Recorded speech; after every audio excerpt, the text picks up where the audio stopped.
Oh, it's been said a bard's life can often be a hard life, or hill and jail to rove and always move from town to town. And some folk have inquired if ever we grow tired of ranging all around the world and never settling down. But one should be a little wary of remaining stationary. Cause comfortable is lovely, but it's not the way we grow. When life starts to unravel, pick up your pack and travel. You'll find a strange serenity in places you don't know. Wriggle-dee-dum-dee-doo-rat-terry-o-dee. There's so much to see beyond the open door. It's outward bound we go. Who knows what we'll find that we've never found before. Adventures waiting further down the road. It's waiting for you further down the road.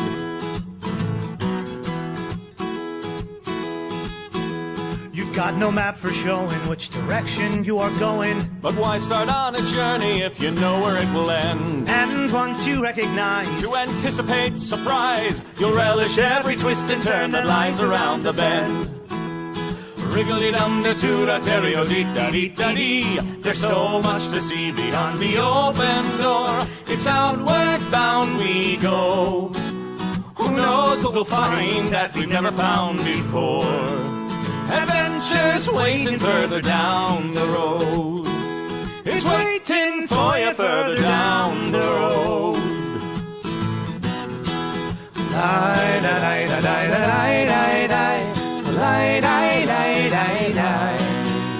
Lie-da-da-lie-da-lie-da-lie-da-lie. La-da-da-lie-da-lie-da-lie. La-da-da-lie-da-lie. The world has got its demons. There are many reasons why you'd find it harder to be brave than be afraid. But every life could use some danger. Every friend was once a stranger. Ships are safe in harbor, but that's not why ships are made.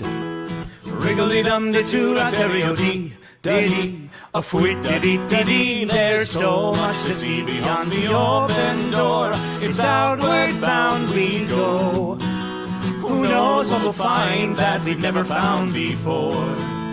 Adventures waiting further down the road. It's waiting for you further down the road. Lie-da-lie-da-lie-da-lie-da-lie. Lie-da-lie-da-lie-da-lie. Lie-da-da-lie-da-lie-da-lie. La-da-da-lie-da-lie-da-lie. Adventures waiting further down the road. Let's go! Lie-da-lie-da-lie-da-lie-da-lie. Lie-da-lie-da-lie-da-lie.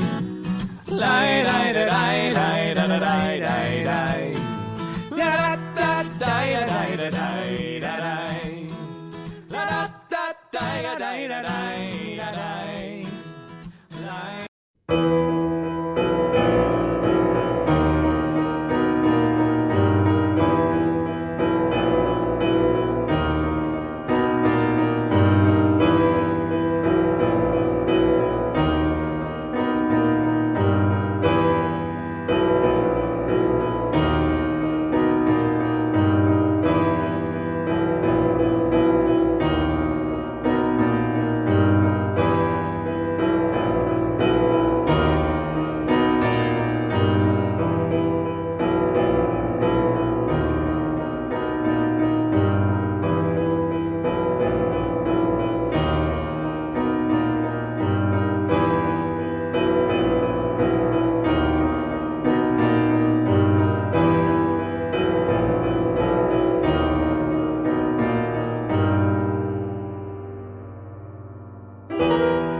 Greetings, friends, and welcome to another edition of Gothic Horror Gaming. I'm your host, the Gloom Master, and tonight we will be continuing our adventure in the catacombs beneath Paris during the French Revolution. But before we get into too much detail, I do want to start off by saying that this is, in fact, a horror role-playing game. What that means is that we're doing a tabletop RPG in a horror setting. So there are descriptions of violence, blood, gore, things of common phobias, violence, that sort of thing. So just have that as in the back of your mind. That is a warning. If that is not your cup of tea, we understand. As you saw in our video, there are plenty of other options to peruse here on Nat 21 Adventures. But if you are in for the horror, as we are what I like to consider officially spooky season, then you are more than welcome. Thank you for being here. Would also like to take a few moments to thank our sponsors. I'm going to start with 3dtu.org. Our good friends Jesse and Amy over there. They are making 3D printed and also laser woodcut gaming accessories, dice towers, journals, dice boxes, that sort of thing. So check them out at 3dtu.org. Also want to thank our perennial sponsors, Ren Adventures, renadventures.com.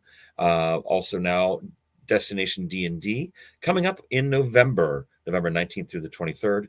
We're going to play Dungeons & Dragons in New Orleans, and then it's go on tours, go some ghost tours, that sort of thing, some restaurants, some bars, and it culminates in a trip to the Louisiana Renaissance Fair that weekend, where you will see many of the people on this very channel performing at the festival.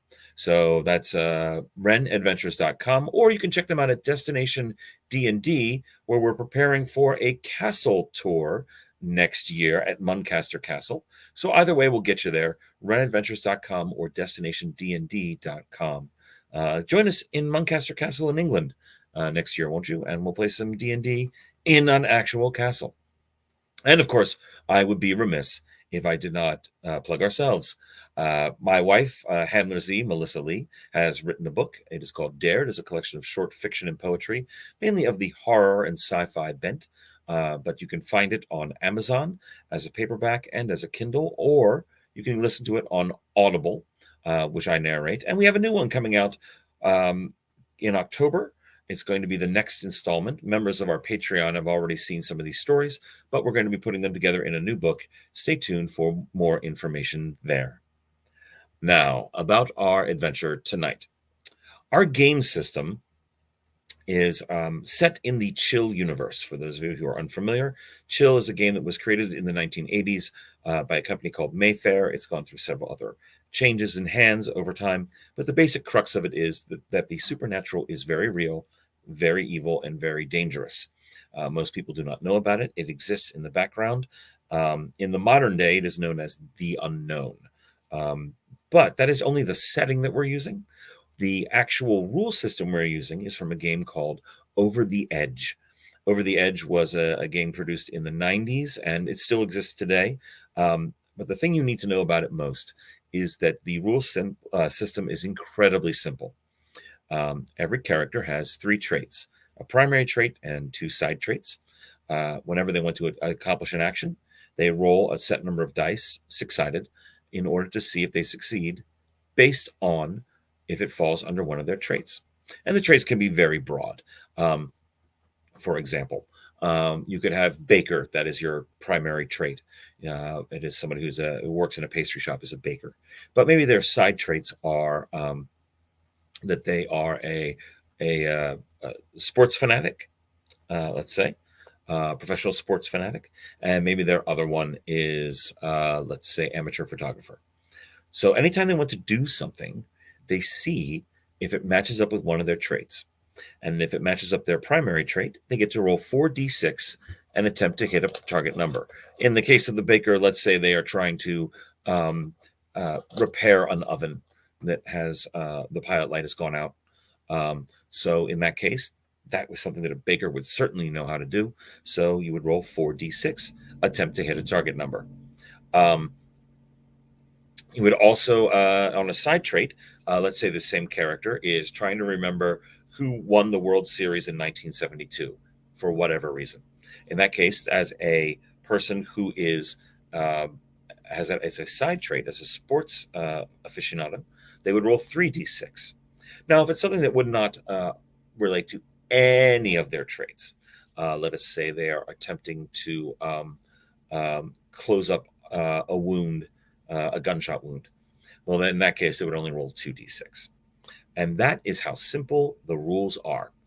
Now, you there in Twitchlandia can actually affect the game by spending your Twitch points with Sir David Percival over there and buy helps. Sir David Percival, thank you once again so much for being here and helping us out as you do so often. We really appreciate you moderating the Twitch channel. If you spend your Twitch points, you can then give us helps. And by helps, you name the character and say who you want to help. Whether it's one of our characters or even me, the Gloom Master, you can give me a help as well. Then, before any die roll, you can announce that you want to use any number of the helps that you have, and each help gives you an extra die to roll. However, you can still only take the maximum that you would normally be allowed. Let us say that our baker is attempting to light that pilot light. They really need it lit because they're going to use it to detonate the building. I don't know, for the flame.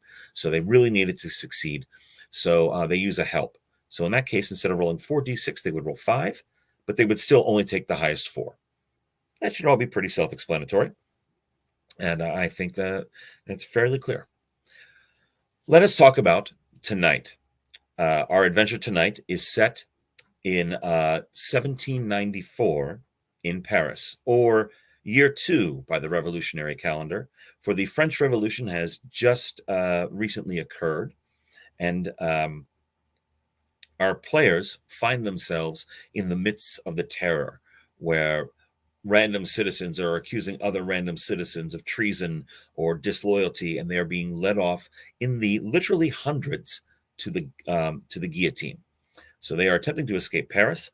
Things have gone horribly wrong for all of them in various ways, shapes, and forms, and they find themselves all gathered together and attempting to escape from Paris.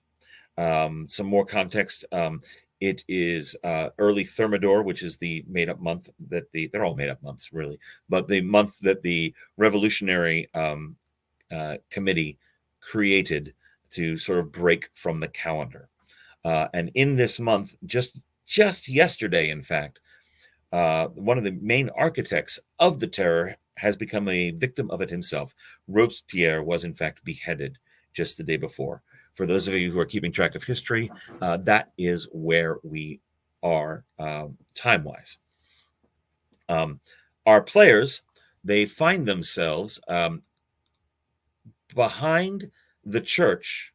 They were in the church. They were escaping from their various places. They met together in one church, went through the very proto-catacombs that are being put into Paris right now. The catacombs were started in the 1780s.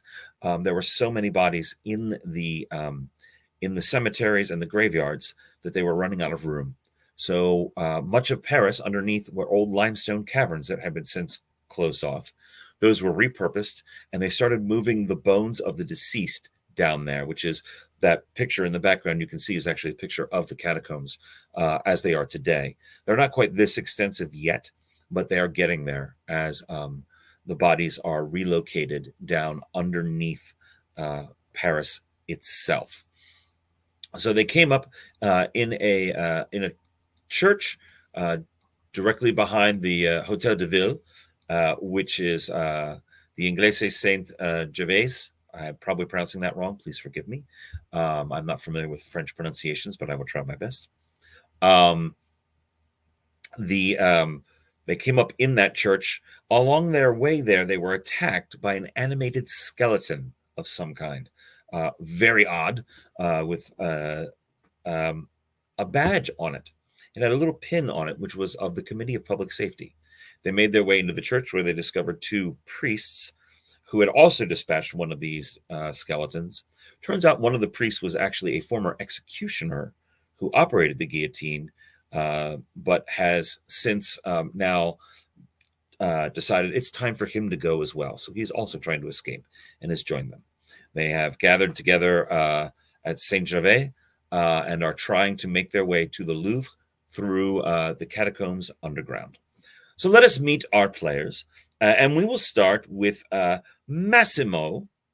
Massimo, please reintroduce yourself for anybody who might be new and joining us. Buonasera or bonsoir, as you people say. I am Massimo di Milano.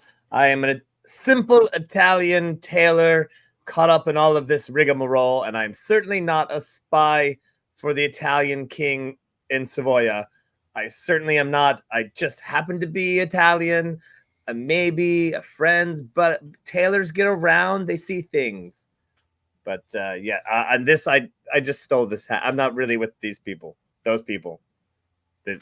Yes, you have recently created 3 extra hats like the Committee of Public Safety wear in an attempt to pass yourself off as one of them. As a professional tailor, making some hats, no problem. Very good. But we also have with us. I'm getting out of here. You're getting out of here. We have Etienne with us as well. Etienne. He is clearly a spy. He mentions it often, and he was. But this is fine. We all have our secrets. No. Non je suis un spy. I don't know how to say that's fine. I don't care. Let's. We need to leave this city quickly. You are a you have a certain smell about you, Etienne, from your profession that people might notice. I had many chickens. I had to abandon them. They are fine. They will be eaten. They'll be used. People need eggs and chickens. Yeah, there's a poultryman who has had to abandon his farm and his business to escape. We also have Mademoiselle Juliette. Bonjour. But I must correct you, sir. It is Madame. Oh, Madame, I'm sorry. I'm not familiar with the abbreviations. Of course, because you are a Madam, if we are to use the common parlance. Indeed. I am a woman who owns a business. Of course I am a Madame. Of course you are. And what an interesting business it is. Isn't it just? Well. To draw an analogy, some would say that your salon might be considered the room where it happened. Indeed, or at least one of a handful of rooms where it happened. I mean, there are a few that have been the place where all of the things were happening, as it were. Was mine the best? Yes. Very good. We also have Monsieur Augustin. Bonsoir.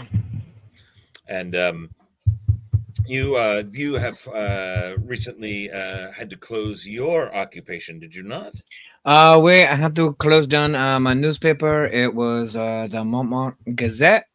It's one of many revolutionary papers that were around, but the mountain, as you may say, decided to come to me.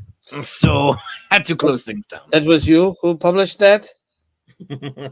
I love the jumbles. I love the anagrams. Those were wait, they were very popular. I mean, along with calls for republic, also a word jumble. If you turn it around, there was a maze. It was we had the guy and he's dead. Can you spot 3 differences? And they are all dead. Yes, it is true. They're all dead. All of my game makers. Your word search were all people who had recently been guillotined. Well, that was a more recent. The connect the dots was predictable because it was a guillotine every single time. Well, listen, it was invented by my nephew. What you gonna do? Would you like to pick up that name you just dropped? Word search, they're all dead. And we have a bonus surprise guest with us here tonight as a player. You all, as you came up into the church, you picked up a priest who you discovered was actually a fleeing former executioner named Clement Lecoq, who will be played by none other than Matt Selly here tonight. Wow. Those of you long time at the channel will remember Matt. Before we get going, though, I do want to say that Matt was an unplanned NPC. he came over to our home in case my child was still awake so that I could game, and he was going to watch her. She is asleep, and so, ta-da, he is now controlling the NPC. I'm the babysitter. Yes, which, for those of you who know him, is frightening in and of itself, unless you really know him, and then it's not frightening in the least. So Clement is a former executioner who's also decided it's time to go. He is disguised as a priest, but he is clearly can handle himself. He helped dispatch the skeleton that was in the church before the party arrived. And you have all decided to descend into the catacombs in order to find your way to the Louvre, and hopefully from there hook up with the main catacombs. There are very few catacombs around here at this part of the city. But if you get over to the Louvre, you're hoping either to cross over the bridge where more of the catacombs exist in the south bank of the Seine, or make your way out. There are some catacombs that just go out almost due west along the river that you might be able to escape that way as well. So there you are. You are entering the catacombs. You had everybody had grabbed a couple of items to use as improvised weapons. Can we review that just very quickly? Let's start with Massimo. I had a censer, so yeah, and an incense burner. So yeah. So oh wait, and I think I grabbed a table leg as well. I think. No, you grabbed you have a femur. Oh, that's right. That's right. You have a femur of the skeleton you dispatched previously. Yes. And did you not give the censer to somebody? You gave it to me. I did. Yes, I gave it to So you have the femur and your trusty scissors, which have killed a man. He had it coming. He did. Although that is a grievous crime for which you will have to answer eventually, that you use your fabric scissors on a human body. Although They will be dull now. to be fair, you did have to go through fabric first. So That's right. That's right. 2 layers. He was wearing a surcoat and the shirt. oh, fair enough. And I almost got him in the ascot too, but it was out of fashion anyway. It needed to go. It's true. Ascots are so. That's why I'm not wearing one tonight.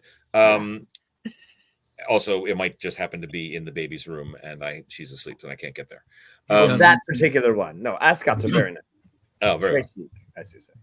Etienne, I have, you have the I have sensor. the sensor in one hand, and I have a blessed table leg in the other. That's right. You did have the actual priest Fabian bless your table legs before you left. We'll just go through everybody before Clement. We also have. I also have a bottle of sacramental wine. And did that not is someone in grab my. some holy water? I did not grab some, but Oh, very well. Yes, Augustin, you have the holy water and I have holy water. I have the holy water and the candlestick, which Clement used to bash in the head of the ghoul that was in their chapel.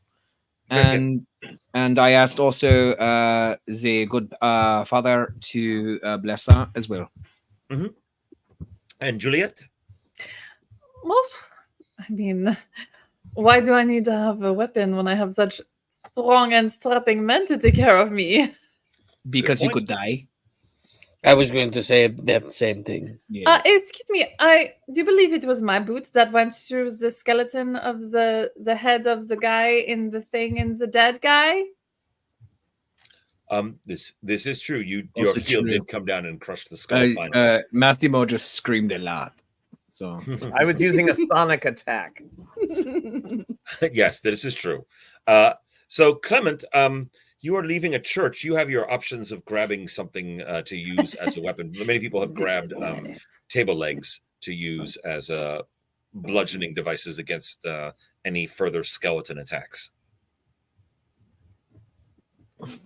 Clement, do you have anything else that you would want to take with you? No. I probably just a bone. Sorry, I zoned out on you there for a hot second. That's all right. So you're going to grab a bone, like the leg bone, Like a femur or something. Yes. What else did I have? Say? You can also grab a femur because there's. Yeah, you I'll grab a described- femur. That sounds like a good idea. Okay, very good. So you are descending, and I believe also Fabian gave you some lanterns, if I'm not mistaken, Yes, we have some lanterns. and you had some candles as well. Who is Mhm. carrying a lantern? Just so we're clear to start. I Obviously, will carry Juliet a is. lantern. Anyone else? I have candle. I will have a lantern with the candle that I still have. I'll put that in there. Oh, very good.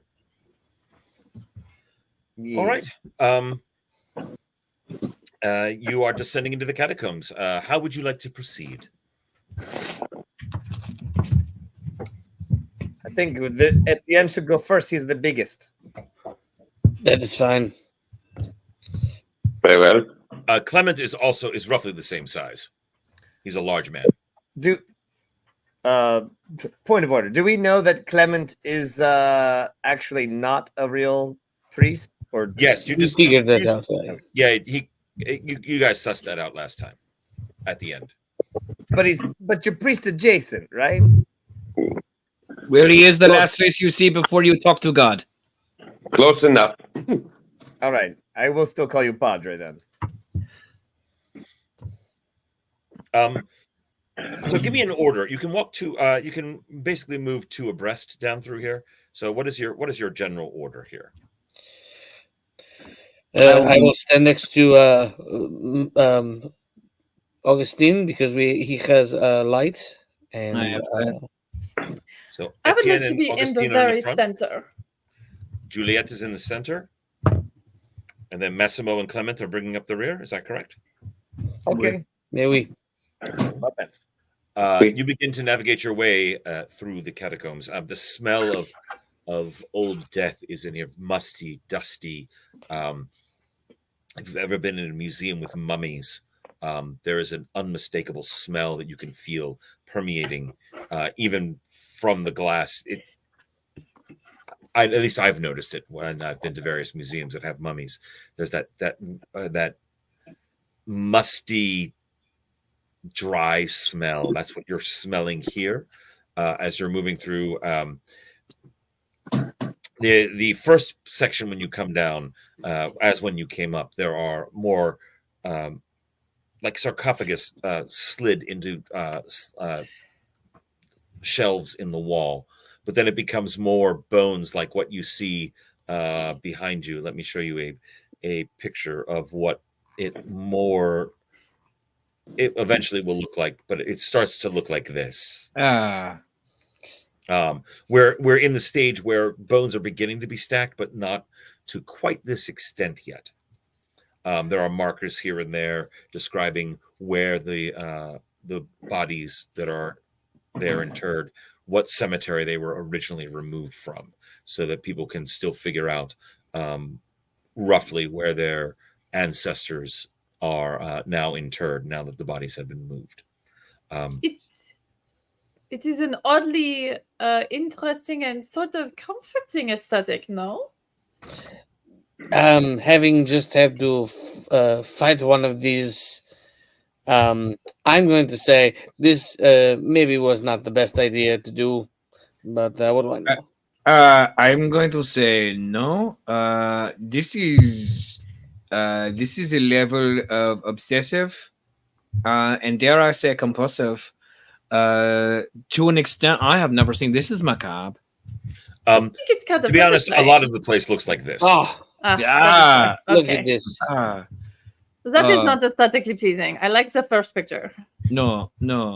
It is, I suppose, romantic, but right now I'll feel a little bit less inclined to be down here now, knowing that we have faced one of these things, and you have also, Clement, faced one of these things.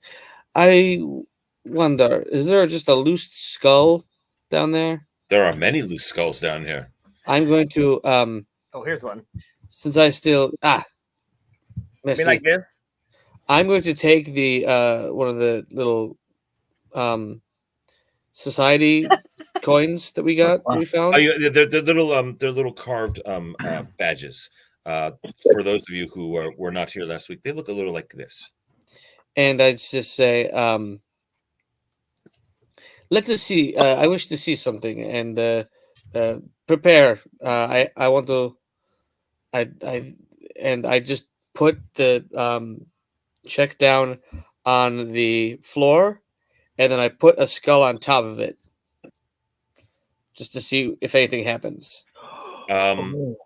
Yes, you place the badge of the Committee of Public Safety, and then you place a skull atop of it, and nothing appears to occur. Are you dabbling in necromancy, Monsieur Etienne? I'm assuming I have one of those badges. Do what they do. I'm simply trying to see if it was the coin. Monsieur, was it not under the ribs? So first, to answer Clement's question, they discovered one of those badges on the skeleton you destroyed. Okay. And they had one from the skeleton they destroyed. So you have two of them. They are both badges from the Committee of Public Safety. They were found on the rib cage as if they were pinned on the breast, even though there was no breast. But there was a breastbone. I'm just seeing if maybe these things, if it is the token themselves that are cursed. I don't know. Well, you place the skull upon one, and nothing appears to occur. I put the skull back in the pile. I pick it up. Maybe it needs Shall to we? go on the chest. I was much hoping that it would just the skull would do a thing, and then we could pick it and take the thing back, and then just go on. Oh, all right. That's fair. I think we should just I am fully moving. in cahoots with the going on. Yes, we. We go on. I'd still like to get out of the city as soon as possible. Thank you. We. Possible. And so you begin traveling through. So you're trying to guide your way roughly north and west of the Hotel de Ville, which is where you are at now. Or rather, right behind it. Basically, following along the Rue de Rivoli, but underneath, and making your way toward the Louvre, which is probably, I'm going to guess, about 1,500 feet away. So, what is that? A quarter of a mile? Yeah. I keep going. Who is guiding this expedition? Etienne and I were originally in the lead, but Madame Juliette, she is the one who seems to have more of an idea of where we are going. Madame Juliette, are you trying to maneuver your way through the city again? The Yes, city of the dead? Sure, yeah. I would like to try that. All right. There are your helps if anyone wants to use them. I think I'm okay. I roll 3. Yes. Oh, 16? Not bad. You are fairly confident that you are following along under the Rue de Rivoli without too much difficulty. Fantastic. There are some turns. It's not a straight line. There are some branching corridors that you have to sort of make almost like a crenellation to get through, with branching off left, right, and then a left again to get back onto track. Okay. And at about the halfway point, it's taking you about maybe an hour to get this far. It's dark. There are twists and turns. There are piles of bones to be stepped over. You can see that there are places where, before the revolution, people were continuing the work, but were interrupted by the tumultuous events of Paris. And so there are areas that look more like that second picture that I showed you, where bones are just sort of spilled out. They haven't been arranged or Not stacked. aesthetic. Not aesthetic.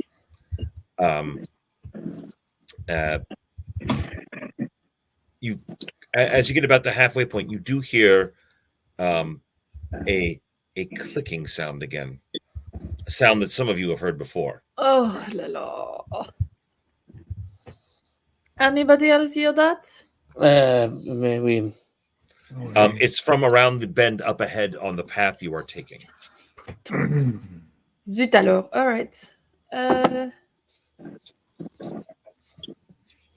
Should we? We might as well start Smash. to smash, kill the thing. We. Should we allow it to advance enough so that we can surround it and or attack at once? That is not a bad idea. Merci. Oh, okay. We hold our position, but open it up a bit so we. Yes. Opening up, we'll put Juliet right in the middle. I will move to somewhere that is not the middle. All right, we're going to just kind of step back behind them. Yes. All right, I will say that Have your shoes ready. The four of you can roughly make a phalanx with Juliet behind. Correct. Horseshoe action. My you hear some eel is more- ready. You hear some more clattering, and you see a bony hand reach around the corner and pull itself forward, its eye sockets gleaming a dull red. It takes a moment, looks at you, its mouth opens soundlessly, and it begins to amble forward as you see a second appear behind it. Roll for initiative, if you would, please. Bad. What is that roll? I've seen this play before. I forgot to grab dice. Steve, will you roll for me? One moment. I will bring them up to you. Let me know. Now you will all be able to see the layout of my home, as they are both in my home at the moment. I have my initiative, and it is, Thank you, my friend. as we French say, merde. Merde? Oh. Let's see. Juliet, what is merde to you? 5. Thank. All right. 18. What are we rolling for that? In your case, just roll 3d6. Oh, toi. That is a massive 8. What am I rolling? Roll 3d6, please. 11. That bony doom is upon them. All How right, much I'm sorry, again? Stop for a moment, please. Massimo, what did you get? Massimo, I got an 8. Sorry. you got an 8. And Augustine, Sink. you got a 5 as well. All right. Oui. Thanks. 5, 8, 9, 10. And Etienne and Clement, what did you get? How many am I rolling? 3d6, please. Okay, then in that case, I got 10. A 10, perfect. Yes, Bony Doom is upon you.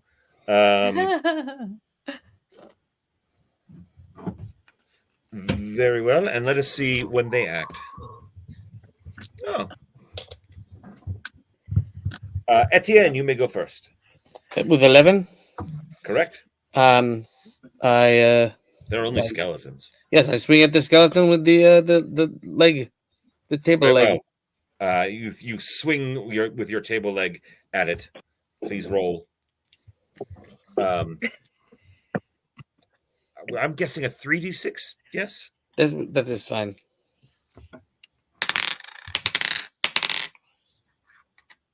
The 9. 9. You I also rolled a 9. You smack it and knock it off balance, but do not appear to do any damage to it, though it does take a stagger step to the side. If Clement, it is your turn. How many am I rolling? In your case, Oh. I would say 4. You are an executioner. He's literally executing the skeleton. For a second time, but yes. It would almost be easier because there's less meat. Because basically, I'm going to try to hit it with the femur to basically knock its head off if I can. Very well. Please do. So 3 shot. 4 dice, please. Oh, 4 dice. Oh, neat. Nifty. Not so nifty. Oh no. 14. Good enough. You do bash it up the side of the head. You see a slight fracture along its temple. It staggers to the side. It is certainly damaged, but it is still upright. And with that, it reaches out toward you. Please roll 4 dice as it attempts to grab you.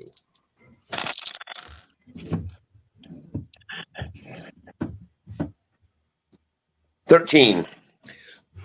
Its claws grasp one of its left hand, grasps the side of your face, and rakes its claws across you for 2 points of damage.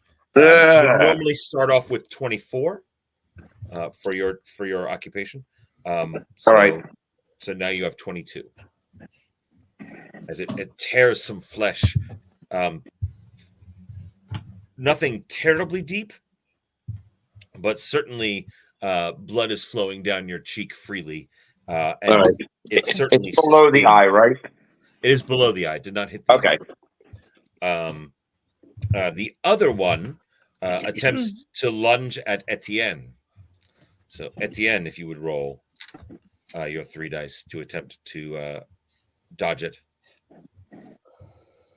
Can I make an argument for 4 as my primary, as I've had to be a lot more quick in my chicken scambling? I will allow it if you tell me the most dangerous chicken you've ever faced. The most Danish chicken? Oh, that would be Super Red. Super Red. Yes, he had the coxcomb stood up in a straight line on his head. It was terrifying. But I was a bit of a cock tease. So. Very well. I will allow it. Carry on.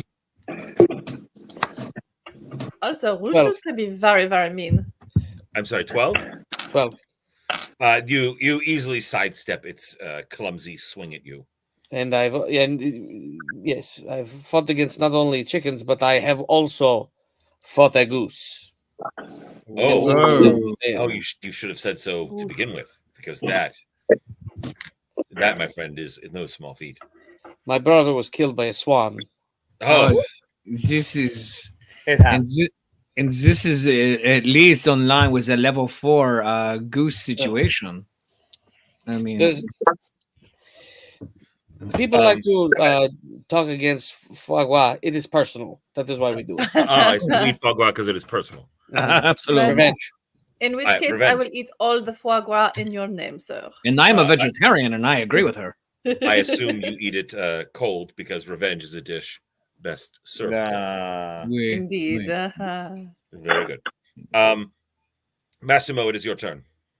All right, so we have one slightly wounded one. I will continue to bash on that one. Very well. And I will use one of my extra things because I have been trying to figure out which end of this femur is the best use of the weapon, and I finally figured it out that the hand goes right in this part. So nice. I know exactly. It's like, this is a great, and then just like a ball peen hammer right on that, just pow.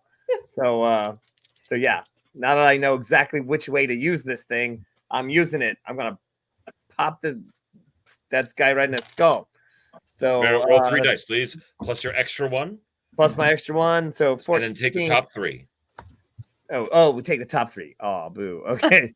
I rolled 2 3s. So that would be 11, 13, very 14. mindful. Very mindful. 14 with the best 3. 14. Unfortunately for you, I rolled a 15.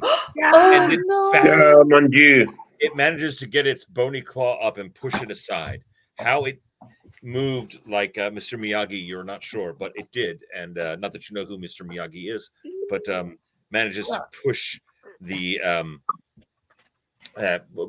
redirect your blow away from it. Augustin. Oh, which one is closer to me? The undamaged one that attacked at the end. Well, I suppose that is the one I am going for. I'm going to go for a leg shot to try. Oops, sorry. Pardon. To try to knock it down, basically to take out its legs so that it is on the ground. Very well. Speaking, Mr. Miyagi, sweep the leg, Johnny. Go ahead. We, I'm only rolling 2. We. Trying to think if anything you have would help you with that, and no. So 2, but you do have some helps. Let me show you them. They are here. I will use one of them in this moment. So very well. Roll 3. Take the highest 2. Will do. Ah, fantastic. In that case, I have a total of 10. And I rolled 2 1s in my roll, so I had a total of 5. It comes crashing to the ground, sustaining significant injuries. You see a couple ribs skitter off to the side, never to be rejoined with the body again. I loosened them up for you. Merci. Merci, screaming Italian. Merci. Oh, yes, Massimo, are you screaming again?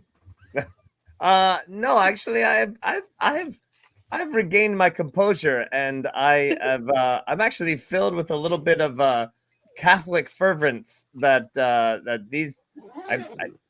I've had a little change of heart here. That this revolution needs to be stopped because clearly ce n'est pas un catholique, as they say en français. Yeah, the King of Savoy needs to know about this satanic whatever things, and that the French Revolution clearly in league with the devil himself. This isn't us. This was some other guys. Yeah. However, it is Juliette's turn. So I'm assuming that I am fairly close to the skeleton that is on the ground. You could step forward. That would put you in danger, but you could certainly reach it. I would like to smash it with my heel, please. In the same fashion in which I did before. Very well. You may attempt to curb stomp the skeleton. Please have it. Yes. I love that is your move. You just curb stomp. If they're on the ground, why not? I believe I rolled 3d6 for these. Yes. I'm going to use an help, I think. I believe I have 3. Le 3, merci. Okay. And now you have 2. Now I have 2. That would be a 14. Oh, you beat its roll by 1, and your temple, your heel skitters off its temple, but does dislodge its jaw. And it's only hanging by 1 hinge now at an odd angle. And it does take a little bit more damage. Curb stomping is very demure, very mindful. Yeah, she's going to copyright that, and we're going to owe her like $25. Yes, but that day is not this day. With that, it is Etienne's turn again. So Etienne, the one you were facing, is now on the ground in front of you. I'm going to boot it. You're going to boot it? Well, no, I'm going to hit it with the table leg because that was blessed by a priest. Very well. That is a 10. You managed to dislodge the jaw completely and do yet even more damage to it. It is still functional, however. It is attempting to rise to its feet, but you have now totally removed its lower jaw. It, in 3 pieces, skitters to the corner with the sound of broken porcelain and hits a wall of already established bones. Clement. Yeah, the one that got my face. He is still standing in front of me, right? He most certainly is. While muttering the Lord's Prayer with some decidedly not very religious language interspersed, because I am bleeding profusely, I am taking another swing, basically coming through and coming back the other way. Very try to hit it in the head again. Roll 4d6, and I do not believe you. You have 2 helps if you want. All right. Take an extra die. 21. Oh, good Lord. That certainly beats my 17. Nice. It bounces off the wall. Its left arm removed as your backswing actually kind of was a little low, but it removed the left arm from the shoulder, and it is severely disabled at this point. It's still moving and it's still attacking, but you certainly have done a number on it. It lunges at you. Yes, so please roll 4d6 as it lunges, and I'm going to use a help this time. Oh no. Oh, this roll was not as good. 12. We cannot afford him. It bites your left arm for 2 more points of damage. Ah, Oh. more creative prayer. Creative prayer indeed. It goes through the fabric and pulls away part of your flesh. Not deep, not muscle, but certainly stinging and painful. The other one attempts to get up. No, it does not. It tries to trip Etienne. Sally. Etienne, if you would, I'm rolling a 3d6, please.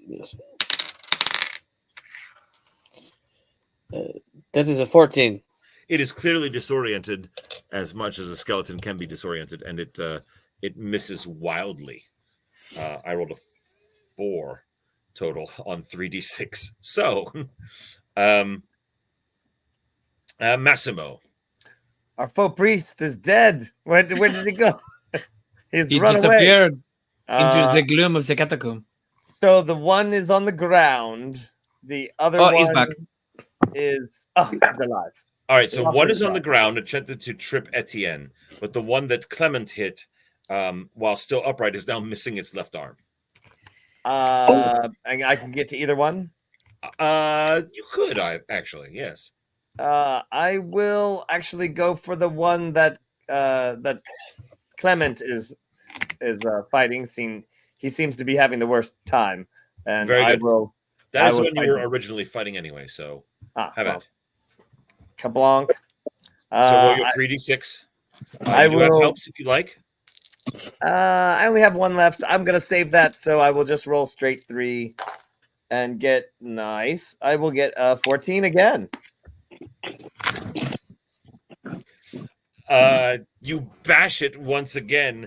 This time it looks a number of ribs go flying, and it was kind of a downward swing, and missing its head, but taking out some ribs and knocking the hip loose. It totters to the ground, but it is still writhing as much as the skeleton can writhe. And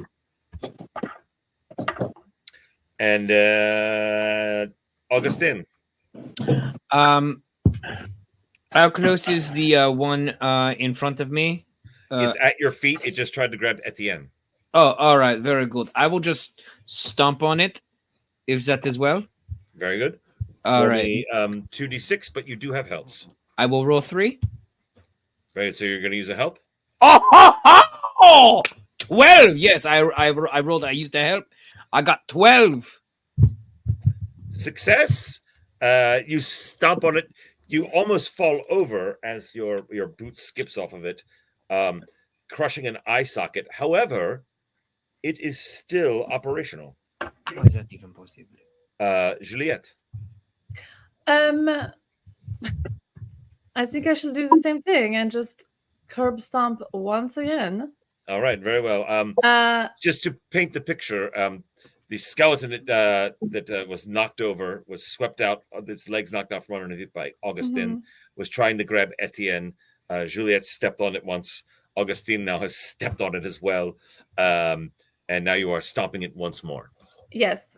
Very well. I'm not going to use a help this time. I think it's okay. All right. 16. Your heel once again comes down. This time on the eye socket. The small bit behind the ocular shatters, and the rest of the skull collapses like a pile of stacked dominoes, and just And I'd like to say, die again, you putain. And it surely has. Etienne, the one that was grabbing at you is no more, but there is one nearby you that is very severely jumbled. It looks like a strange marionette whose strings are tangled as it tries. I'm going to hit it with the table leg try to hit it with its hip. Very good.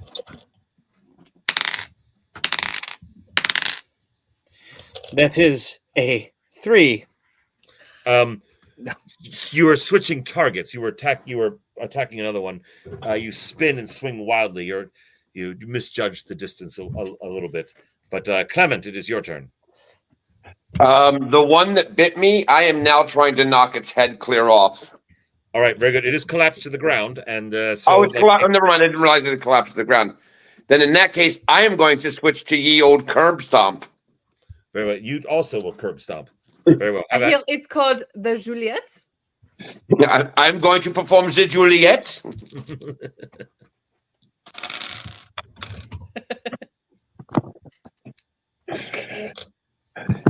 15.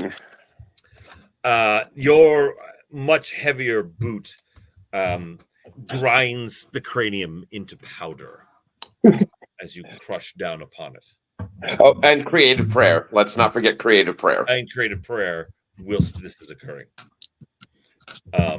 And with that, the both skeletons stop moving. However, you do hear a faint wail off in the distance down the direction you are traveling, almost as in frustration. Human?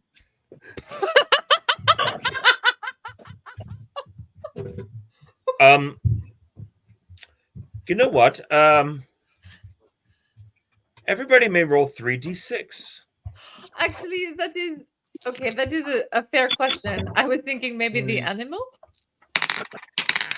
I mean, it could just be a whale, but I could don't be know a if they come whale. that It is far. probably not the whale. It is probably not the whale. A pilot whale that got lost up the let set. us take a moment difference, and I have got Score 15. upstream. Let's roll out the classes and kingdoms. It's probably not a member of the Muslim. This is not the time at the end to get into Oh, semantics. this is not the time. We guess. Oh no, this is not the time to be talking about genus, species, and phylum. I mean, Actually, seriously. I just want to take a 10 point. is the answer. Excuse me. Yes, Victorian London Fog has a great point. I still want everyone to roll 3d6. I got the 15. Thank you, Yes, Victorian London Fog, for trying for me. I appreciate you. I rolled a 10. Hold, please. 14. I rolled an 11. 12.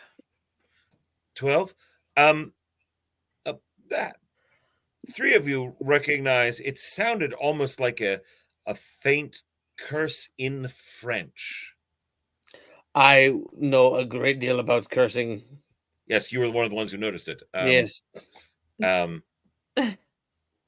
It was a kind of a grating voice, a little strident.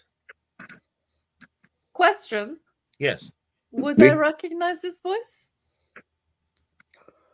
I will let you roll 4d6 for that. I will use an help. You use a help. Very well.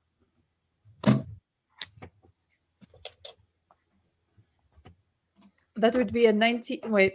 Oh, Yep, 19. You think you do recognize that voice, but you should not recognize that voice because he is dead. Robespierre is dead. You know he's dead, but that was his voice.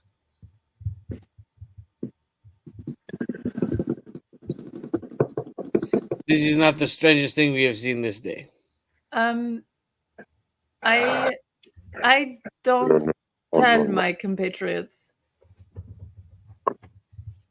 Well, I say we should find out what that is. If there are more skeletons, they must be destroyed. I feel like we should probably not. That seems we should find a different way of getting out of this place. And that came from the direction that we are traveling in, correct? Yes, but it did sound like it was receding. It was not. It was in French and it was a curse, but essentially, imagine a no. All right. Sam, give me one good reason, otherwise I am going. And I take my lantern.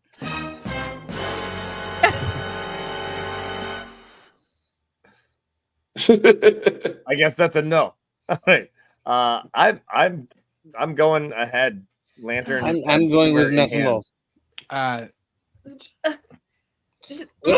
Madame, you Etienne and Massimo immediately start charging forward. Putain! I've not been given a good reason to not.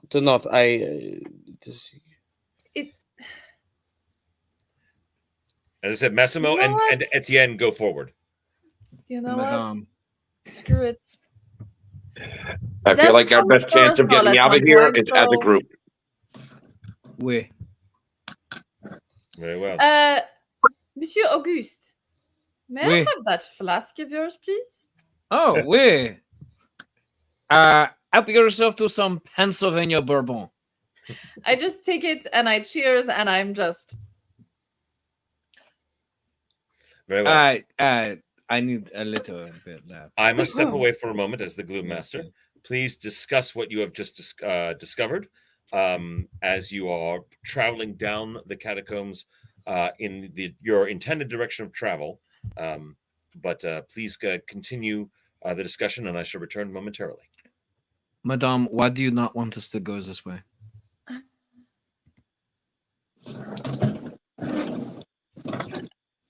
Because more dead guys? Specific dead guys? Specific dead guys. Like which specific dead guys? Okay, dead, fine. Dead undead. I'm going. This needs to be stopped. It is evil. But I'm not about to stop. I'm trying to get out. I don't care about stopping anything. Anything that's in our way, I will stop. But yes, so the voice I heard, I believe, was Robespierre.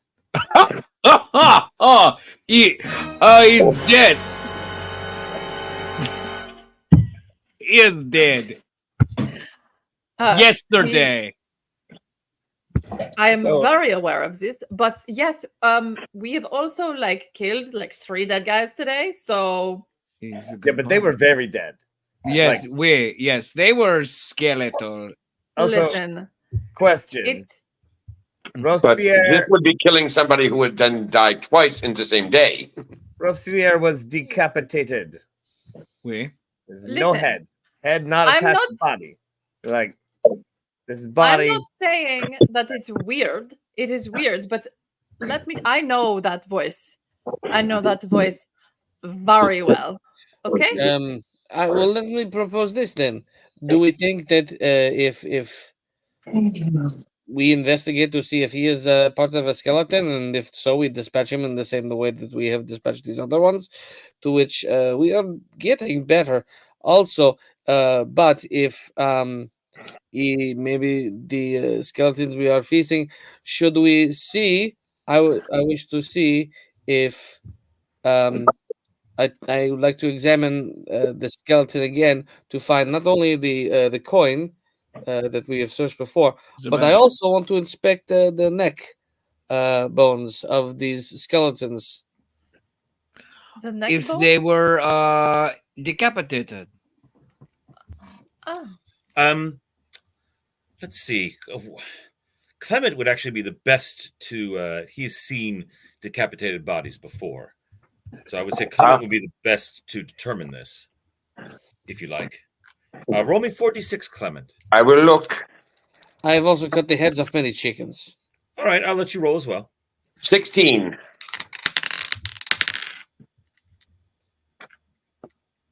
9. these bodies are clearly these skeletons were clearly old. They've probably been dead for quite some time, probably before the invention of the guillotine. Which begs the question: you find two more badges of the Committee of Public Safety on those skeletons. Clearly, those are not originally with the body. Somebody has placed them on the body, on the skeletons. You notice now that they're just sort of attached with a little bit of twine. Where are they attached? Around the ribs, like around where you would wear it normally. Okay. My question is, if Robespierre either faked his own death or is somehow resurrected back from the dead, why is he so adamant about this particular group of people dying? That is what I want to know. Just a simple question. Do you mean us? Or do you mean the skeletons that are reanimated? No. Why would they go through all the trouble of reanimating the dead in order just to kill us? Are we that important? I don't think they are specifically hunting us as they are trying to stop us from guarding whatever we're finding.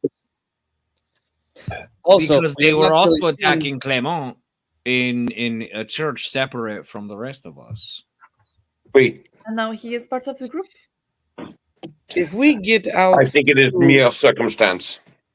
If we get out to the Louvre and look out, I'm curious to see if there is a hellscape in front of us. In terms of if there are skeletons walking around down here, I'm dread to see what is going on above ground. The only thing I can see that would be worse is if with these skeletons would then, erect a pyramid in front of the Louvre. That is the only thing I think that could even be worse than all that of would this. never happen.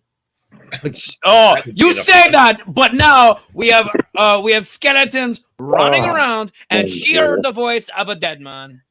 So, listen, I think pyramid in front of the Louvre would be an affront to God and man. We all know. It depends on if it is a commentary on the old traditions versus the new thoughts. Listen, all I am saying is it is probably some cocksucker like Napoleon bringing it back from Egypt. What is he even doing there? Who knows? Anyway, I don't think he's there yet. All right, you know he'll go though. You know. He is a colonel of artillery at this point. He has a couple of years before he goes to Egypt. But not many. But not many, no. While they are discussing the 80s? While they are discussing this, 2 more years he gets it. I just want to check a couple of the other rib cages of just some of the piles that are there to see if there are any on any of them. Taking a glance around, you do not notice any others. Okay. You also do not notice any particular vacant shelves where these might have come from. Many of the bones are not assembled; they're just piled, as we have seen previously. These are there are piles of bones like this, or there are the walls of bones like this.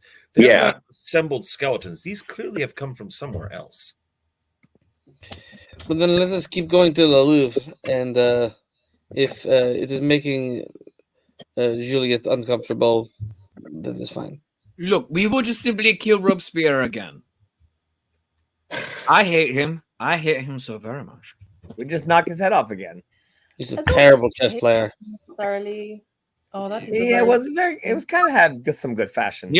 He almost knocked off. He almost knocked off his own head. If the stories are true. That is. Well, we shall keep going. All right, let us walk forward. Andiamo. Very well. You continue down the catacombs. Are you at a hurried pace or a slow pace? What are you doing? Very slow. Slow. We're slow. We're walking and talking as we're doing this. Very well. As you proceed, you eventually get to a place where you see that there are some recumbent bodies on shelves that are complete skeletons. but there are also some there are 2 spots that are absolutely missing. Do they have badges? Whether there are 2 spots where there should be skeletons arranged on it, given the everything else, but there are 2 places, and drawing deduction, that's where the skeletons you fought came from. But it was further down the way than where you were. Do the other ones over here have badges? You take a quick look, and you do not see any here. No. Let's just proceed. They don't need no stinky badges. No. Real quick, before we proceed on, my friends, let us move their heads away from the rest of their bodies. Why not take the 2 of the skulls' heads and make them kiss? Let's go. Why are we doing this? You do what makes you happy. You find your bliss. You have to make sure this bliss is legal. I have found. Right now, skeleton. What right am I now, doing in this catacomb? I don't know. Let's make out. How did I end up in this? Why? Pourquoi are you with the Italian? Sorry. I'm reminded of the meme that says there are 2 types of adventuring parties, and one is the Fellowship, and one is Holy Grail. So you know what we're in.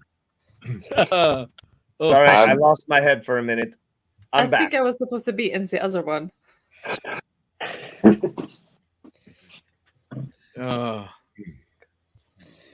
If they don't have badges, I am not worried. Andiamo. I believe that the badges obviously have something to do with it, and I think whoever is ahead of us that cursed earlier is using these to stop us. Robespierre. Wait, obviously. You said who cursed? Yes, he said a curse, obviously. It was like not a curse, like pronouncing a curse. No, but that is a very interesting point. The curse is a swear, but the curse is also yes. Wait. Oh, he is. Oh, he is back. Would you like to share with the class? Robespierre is back, and he is either he prevented his own death, or he is brought back by some other agent. Yes. Yes. Yeah. Satan. But but he is in charge. Satan? Yes. No, yes. Robespierre he is not Satan. Robespierre is not Satan. You weird. But he's in league with Satan. I believe he is in league with Satan. It might be. I do not know. But he did something.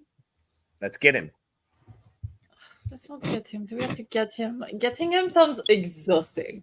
I would like to just leave. Can we just go? At this point, you are I agree with the woman. Let us go. At this point, you are 2/3 of the way to the Louvre. And as you are twisting and turning your way through, you see an area that seems. I'm going to bring up a picture for you. So this look here, or even this look here, you see piles of bones. You come to an area that has none. Like just empty? Yes, like there are shelving areas, but it is empty. And you start to hear a clattering noise. No. And it gets louder and louder. From ahead, and there's no. Yes, and it's coming at a very rapid speed. Was I not the ones that was like, let's not go this way? We're going further towards the Louvre. Around the corner appears a semi-translucent figure. He is dressed in fine clothing, although it is somewhat stained around the neck, and you can see that there is a bandage around his jaw, attaching it to his head, very much Jacob Marley, sort of tied up around, but the face looks definitely familiar. But you can see through him. His eyes glow red. He looks at the group of you, points a finger, and says, "Them." And through his translucent body, you see a jumble of human bones assembled into a strange humanoid shape. But instead of just a leg bone, there are like 3 femurs and a radius all together, conglomerated into a strange bone golem creature of composed of several corpses. And I need you all to roll initiative. Oh, Maxi, baby. Why you got to be so translucent, Maxi, baby? Maxi, 13. Hang on. Keep your numbers in mind. Wobby. I would recognize that ascot anywhere. All right. Does anyone have higher than a 20? 19, 18, 17, 16, 15, 14, 13. Yes. I got a 13. You both have a 13. I'm going to say Massimo as the spy is a little bit quicker on the draw. And then that was 13, 12, 11. 11. 11. 11. 11 for Clement. Yes. 10, 9, 8, 9. 7. 10 is Juliet. Dare I ask what poor Augustina has a 7? Very well. I got 9. Very well. So This pinky doesn't bend because I broke it one time. Now, to be fair, you broke it a couple times. I might have been there when you broke that. Did I? Was I? No. That was my birthday. But I. Did, Oh, I do remember that. Yes. You punched the candles out in your cake. Very much so. Except for candles, it was very, very hard wooden table. Take that, age. Changing it up this year. Oh, The creature This is the lashes time. out with a huge bony fist and attempts to punch Clement. Clement, you may roll 4. And before you do, we do have some helps, which I think Yeah, I'm going to take a help. might be very important. Yeah, so I'm taking a help this time. It's probably not going to matter. 11. Thank God I took the help, though, or that would have been like a 8. The fist pounds into your side. You feel a rib crack, and you take 5 points of damage. Oh! And Massimo, it's your turn. I'm in. I actually make the sign of the cross and just jump in. I'm trying to smash the bones, and I will take one of my helps. So, Very well. Help so for 4 dice, Massimo. and then I roll. I take the top 3. Yes, you will roll 4. Take your best 3. Oh, this time a 15. A Yeah. 15. You smack it in the femur, except it's a conglomeration of femurs, but you do a minimal amount of damage to it. But you do see some bone chips fly as the socket joint of your femur chips off a chunk of bone from this amalgamation. Etienne. I'm going to swing the sensor at it around its legs. You're attempting to trip it up? Yes. It is 1.5 times the size of a normal human, just so you're aware. But you certainly can try to trip it up. I'm going to use an help. Very well. Etienne also uses a help. Oh, beautiful. I'm certainly having a stress fracture. 16. You smack it's one of its 3 patella in that leg, which knocks one flying, but does not trip it.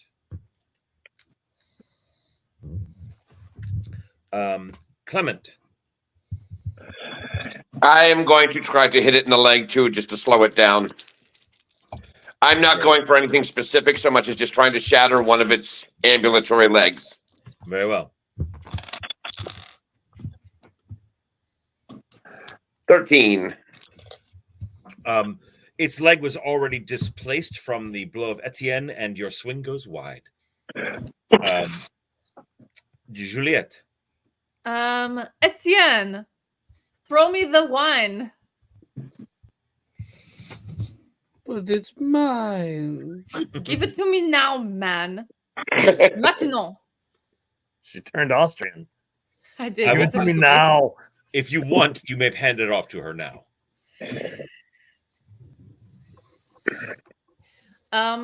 it sealed? Yes. Fantastic. I know how to get a cork out without using a. Does anybody have a very big knife?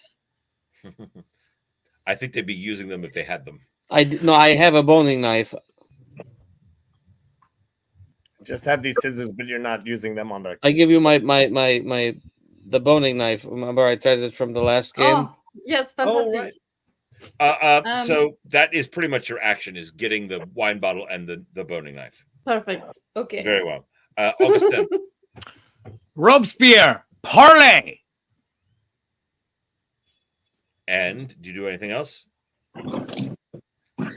I just hold up the candlestick. This was blessed by God. Parlay. You hear a mocking echo from behind the bone golem, in that high-pitched, grating, annoying voice that says, "There is no God."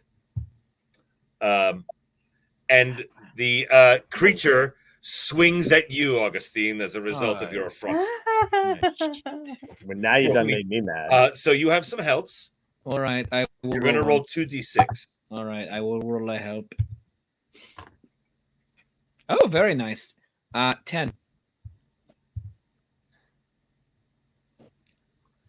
You are flung against the wall by a backhand from this creature, taking 5 points of damage. Oh, and I don't have many. I believe you only had 12 to start. I only had 12 to start, so I'm the hurt. wind is knocked out of you briefly.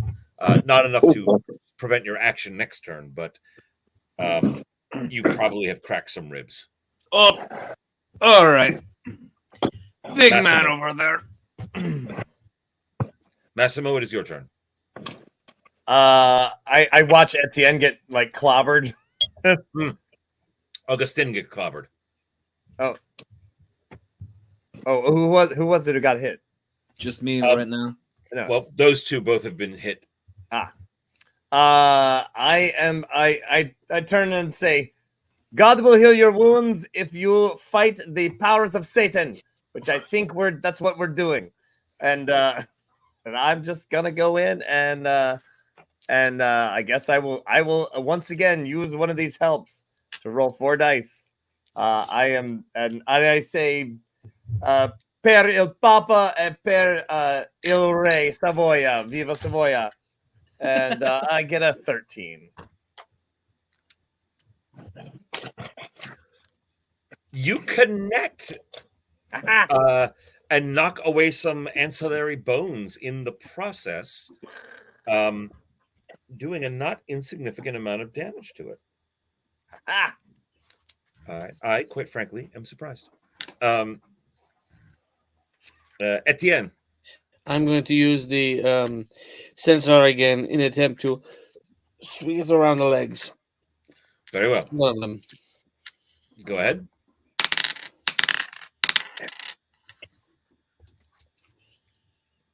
14. I was going to say, did you beat a 16? You did not. It wraps around briefly, and then it kicks its leg out, and the sensor comes free. before you can pull that final yank on the chain to take its leg out. Clement. Is it still sending smoke around? I am. No, it is not. It has not been lit. It was never lit. My prayers have become more silent, as has my cursing, with a broken rib. But I am going to try to take out the leg that the sensor was just wrapped around. I'm going to come at it and try to crack it. Very well.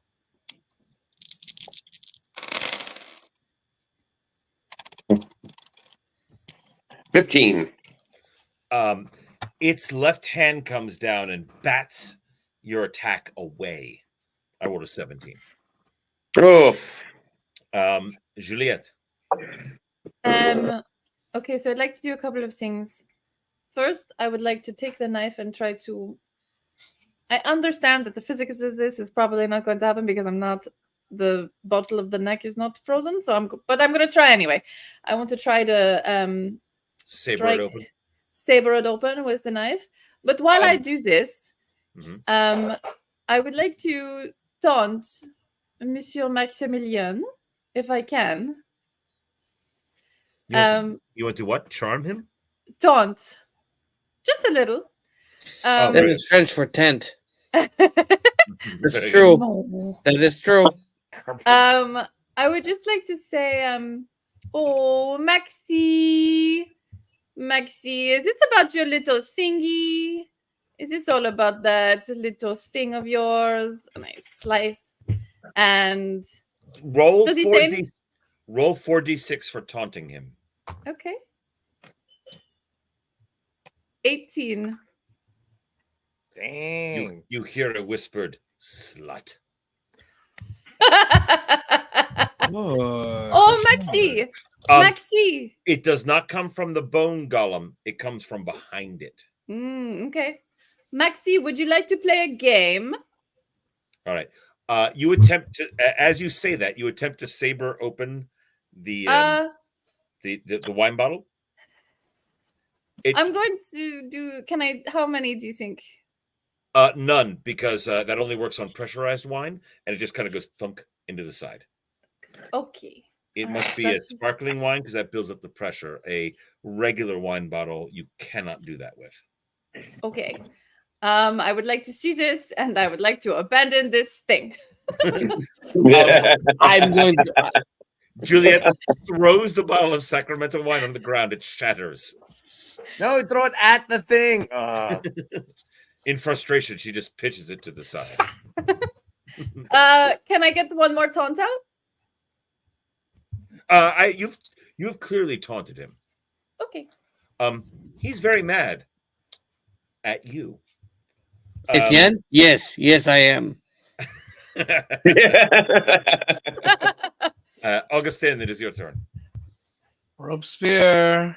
Wine is not flammable unless it's above a certain proof, which most wines are not. Robespierre, this is not the way. You were known for going and talking forever and filibustering. Not action like this. And then I attempt to run around the golem at Robespierre. Interesting. All right. See if I can tackle him. I will let you roll, because so much is going on. I'll let you roll 3d6 to attempt to get around the golem. Yes. There are helps to be had. I will roll help as well. Yes, you have one, so you may. I have a 15. You managed to dive around the skeletons, the skeletal golems. Clumsy right arm sweep at you, and you run around behind, and you see a receding figure of Robespierre going back down the hallway toward the Louvre. It locks eyes with you, and it looks at you for a brief moment, and then you hear the words "hack writer" as it goes back down the hall. I give chase. You very well. You run after it. I am getting him. The golem, in the meantime, lunges at Juliet, bowling everyone aside and diving for her. I would like to try and do a little mignonette out of the way. You may roll 3d6. Not demure. Not demure. I would definitely like to use an up for this one. Mm-hmm. A 17.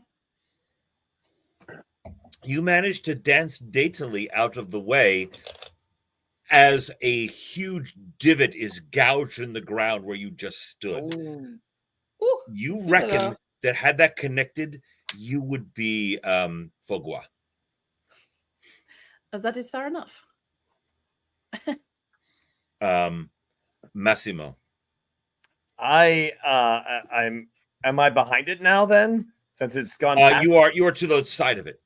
All right. I will attempt to play the American game of baseball and just knock its head, whatever head type object it has.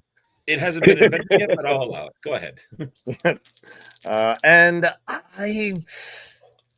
I'm gonna hang on to that other help. I'm just gonna roll 3 dice. All right. And with the powers of whatever combined. Oh, that sucked. Okay. A 10. You are startled by its sudden lunge toward Juliet, and your swing goes wide. Etienne. Now that it has dived, I am going to just swing the leg at its leg. Very well. Go ahead. One leg and that leg. 14. It hits its legs and bounces off. I rolled an 18. Have you tried not doing that? The dice are what they are. Yes, Victorian London Fog. I've not been as mean to the players as I had intended. I'm also not pulling any punches either. If they die, they die. Clement, your turn. When it lunges, I'm going with the same basic idea as our certainly not a spy Italian, and trying, but instead of coming like a spring like that, I'm trying to come from above. Very well. And I'm going to use a help, my last help. God help us. I will say good luck from what I just rolled. Did you beat a 17? I'll know in just a second. I got a 17. In which case, again, your blow bounces off of its bony femur. Dunk.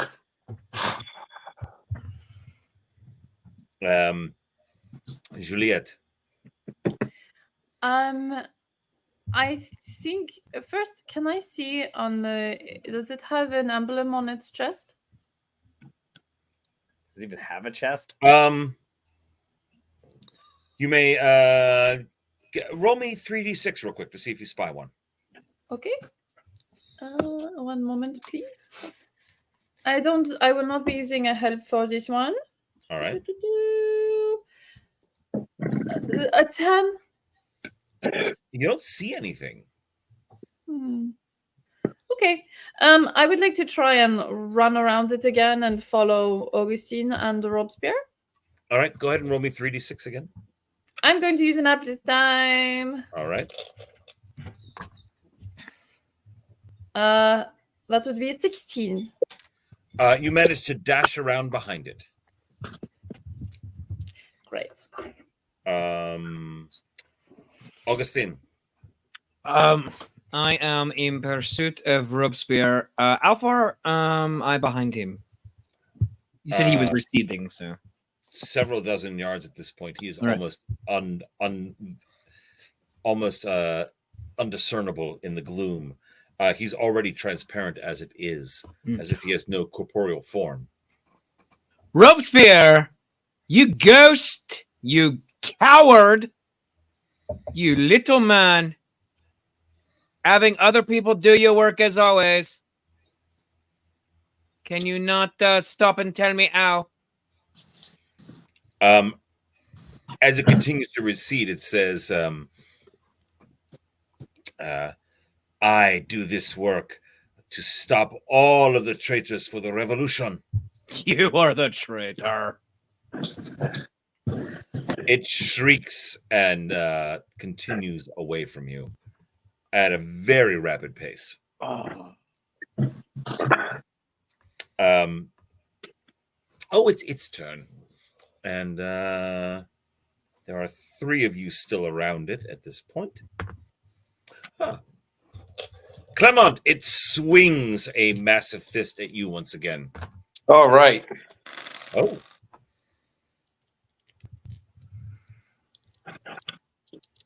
$13. Good. I rolled terribly. I rolled an 8 on Thank God. 4d6, and it misses you. Could we get a count, please? Yes. So, David. Hang on. Let me bring it up. There it is. Yeah. Okay. Massimo, it is your turn. I am continuing to swing. I'm going to I'm gonna hang on to that last help and just roll 3. All right. I once again Viva Savoia, and how about a 12? I rolled 3 4s in a row. Well, unfortunately, I wasted my 22 on that, so you miss. A solid middle level swing. You smash a skull on the wall next to you, though. If it's any consolation. Yeah. You certainly showed that 16th century monk. Etienne.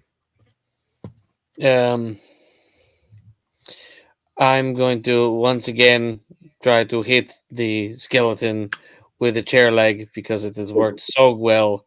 So I'm just doing it out of frustration at this point. Etienne is just wailing, just red-faced, puffing, just hacking away as if he sacramental wine. I can't do it. He's very upset about the wine. I have to face all of 20 minutes, last 20 minutes of my life sober.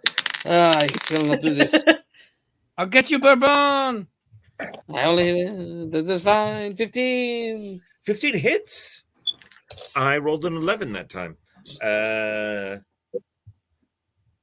Very well. You smash into it, and a large number of various ribs and probably ulnas and radiuses that are all just sort of tied in together go flying and clattering to lie inert upon the dirt floor around you.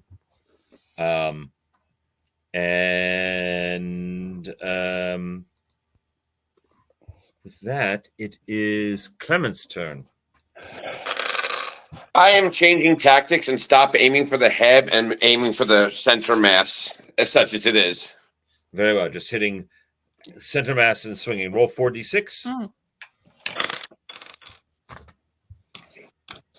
14. You collide with its breastbone, and like a deck of cards going, a number of the ribs go flying from this bone golem, this amalgamation, and the creature clearly staggered at this point. Juliette, you are somewhere behind Augustin, running after the ghost of Robespierre. Yes. I think I will yell over my shoulder, "Bon chance, you guys have got this." I'm just gonna keep running. And I want to see how far I get. Do I even how far behind Augustine am I? You're about you're like 10 to 12 paces behind Augustine. Okay. And the phantom of Robespierre has faded into the distance ahead of him. Okay. Are we how where are we in terms of the Louvre? You are probably only another 50 yards to the Louvre. Fantastic. I don't think I'm going to say anything. I think I'm just going to keep running. Very well. You keep dashing toward the end. Augustin? Robespierre, you come back here! You coward, you traitor! You little nothing. Putain. Say it. Pissant. I didn't want to say the too bad of a swear on the stream. I didn't want to say it. I've just been. They muttering don't know. I've just been muttering it. It's fine. But Crouton. yes, you crouton. Crouton. There you go. Crouton. You crouton. Robespierre, you nothing. Are you slowing down as you're chasing after him? Because he's clearly outpacing you. Holy forking shirt balls. No, I'm going to speed up because this man has cost me everything. Interesting. I'm going to speed up and give it all I have. Roll me 2d6. Very good. Here we go. 8. You see, you give a little burst of speed, and you see the form of Robespierre look back over its shoulder, give you a sneer, and disappear through the wall in the turn of the catacombs ahead of you. I run up to that point and just punch the wall. Very well. You scream. You punch a small collection of vertebrae and dirt, stinging your hand, but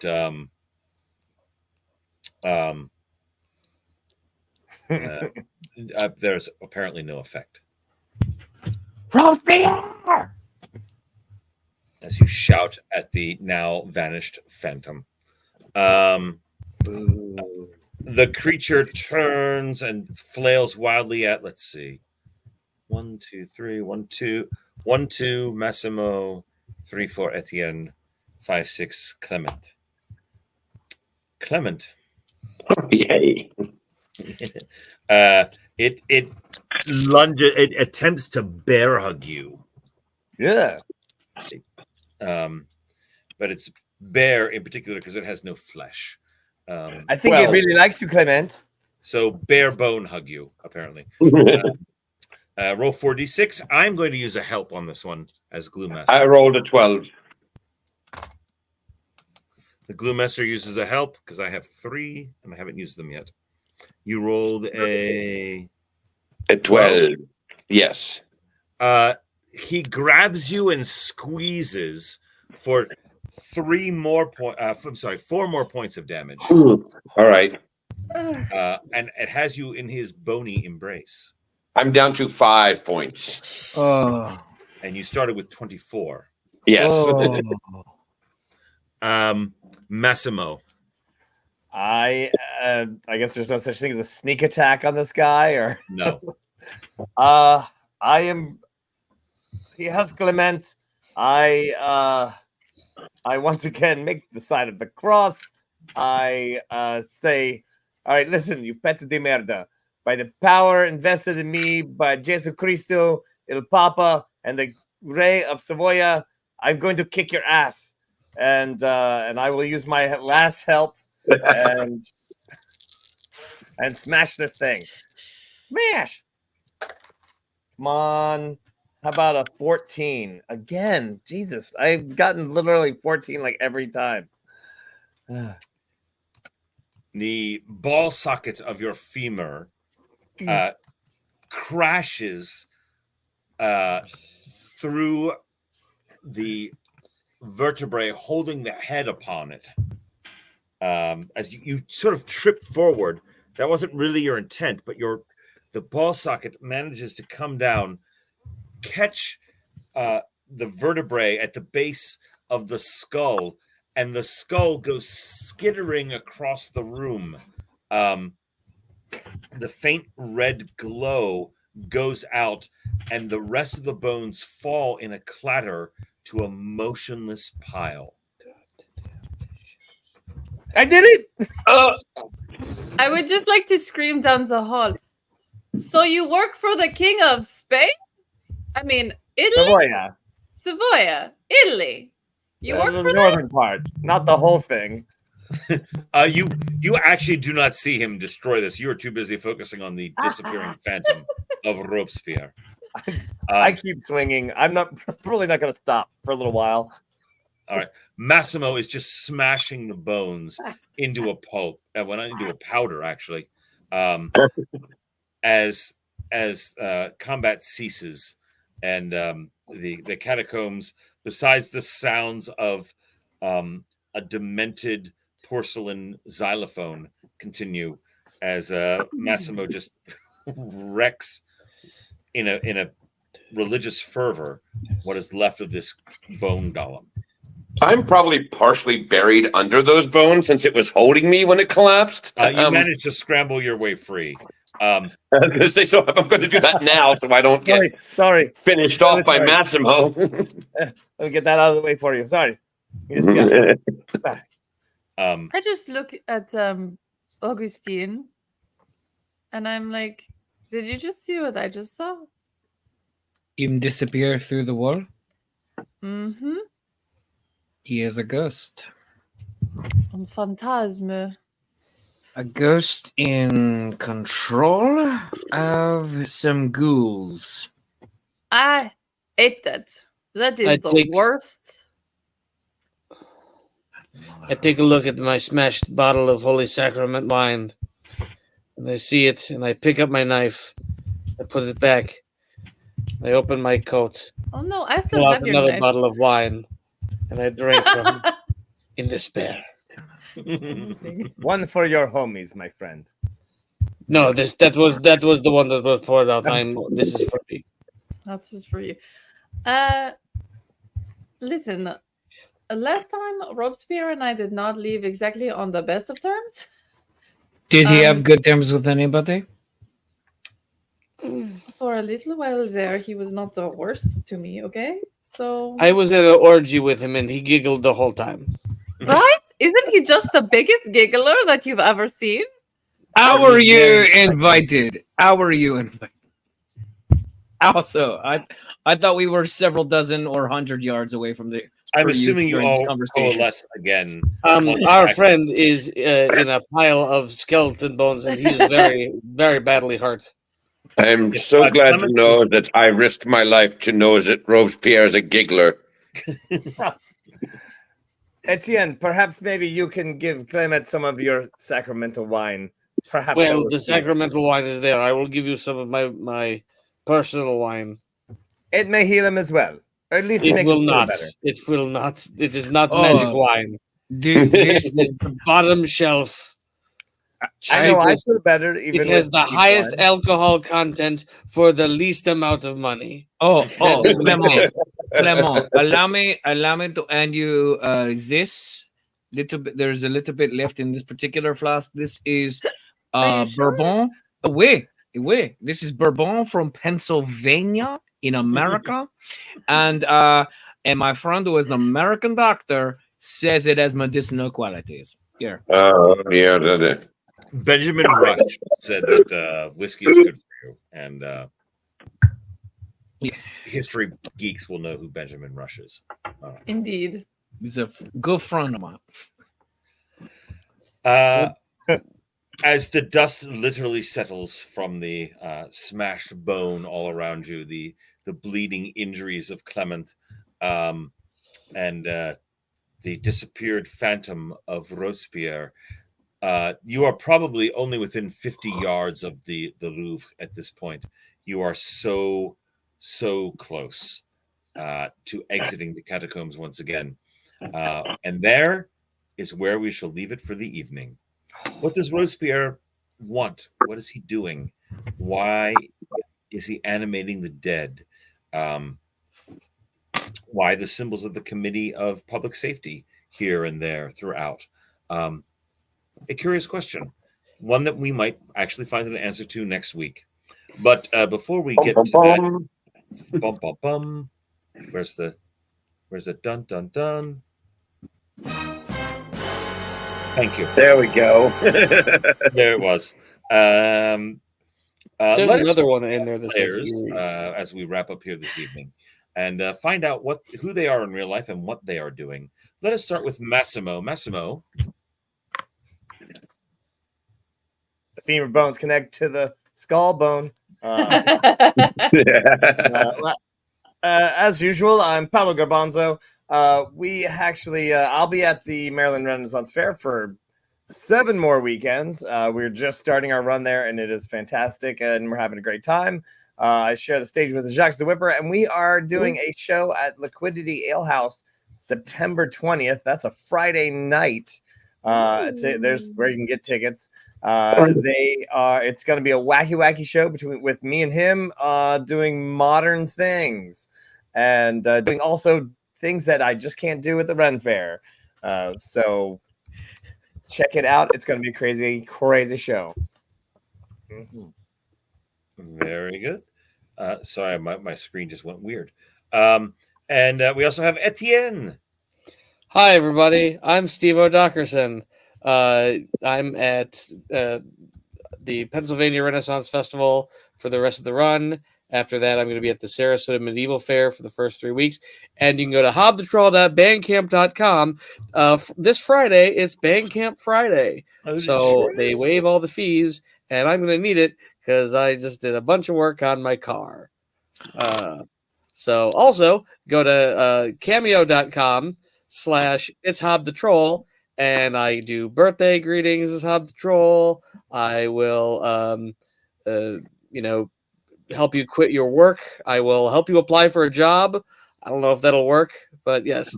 We will ask you for a divorce. Yes, please use my goods and/or services, please. Do you do wedding proposals? Yes. Ooh. I mean, it works for me because I'm married, so there you go. That's 100% success rate. Yeah. What about promposals? Yeah, I guess those are coming up eventually, right? In like 6 months. Yeah. Like if you have a crush on somebody and you want to tell them you have a crush, what better way than a friendly little guy, silly little dude? We love a silly little dude. He's just a little guy. He's just a little guy. I might pay you to do my vow renewal. So there you go. Ooh. We also have Madame Juliette. Hi, everybody. I'm Katie Hauser. I am an actor and a writer and a rune reader. And you can, find me at Rune Away with Katie. I will do rune readings for you and other stuff. And you can also find me at hobthetroll.bandcamp.com. And this Friday, it's Bandcamp Friday. So cameo.com/it's hobthetroll. I will tell you about your business. There you have it. And we also have Augustine. Hi, everyone. I'm Dan Kostelik. I'm also your friendly neighborhood Shakespeare professional wig wearer. And you can find all of my socials there. I just set up a link tree today to just make it a lot easier on Tom and Handler Z in the background. Linktree, Shakespeare Dad Approves. I'm going to be at Sparta, New Jersey and Maryland over the next 7 weeks. And then I'm going to be doing other things too. But also, it is the season of fall giving. And I know you want to all give a pumpkin spice latte to your favorite neighborhood troll. So I need all of you to go to hobthetroll.bandcamp.com because I need my car fixed. I mean, like he's telling you about his car. I need my car fixed. Like seriously. And also, if you go to cameo.com/it's Hob the Troll, then he might even do a sonnet for you. Like he might compose an original sonnet. It's gonna be real bad. Yeah. So go do all those things. And also go join me. I have new pins coming up at the fairs. This is one of them.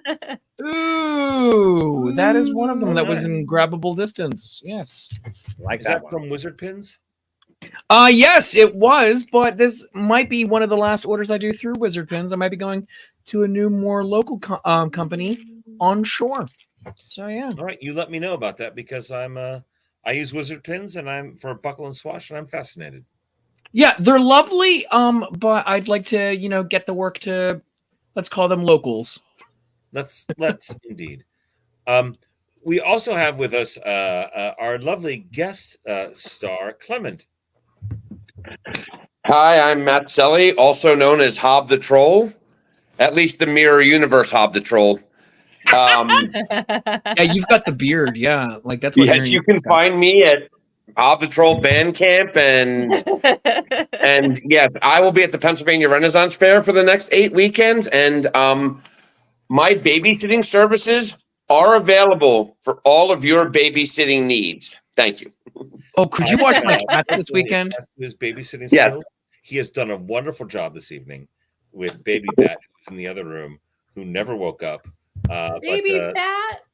Thank you so much, Matt, for coming on over. And oh, of course, Matt was just going to come on over and make sure that she actually fell asleep tonight so we could run the stream. She thankfully fell asleep early, so I was able to have him play the part of the unexpected NPC from last game. She saw the options. Like, wait a minute, he's coming over. Shit, I better go to bed. Yeah, right. She was down. She was like, I'm done. Allow me to introduce myself. My name is Tom Zadoyko. I am many things. The Glue Master here. I am also the entertainment director of the Tennessee and Louisiana Renaissance Fairs. I'm also one half of Buckle and Swash.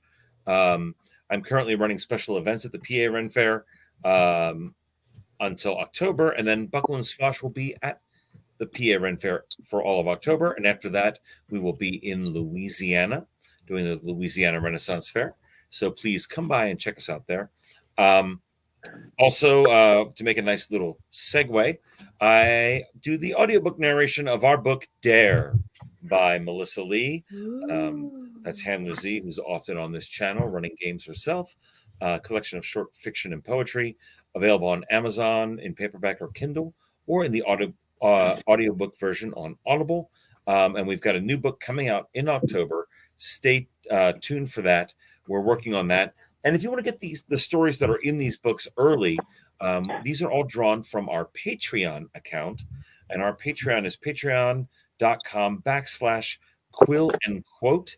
You actually have to write out the whole thing because our material is a bit more adult themed, horror being what it is. So 18 and over only. So you actually have to type that in. If you subscribe as a Patreon, you get all of our stories before they ever make it to book form.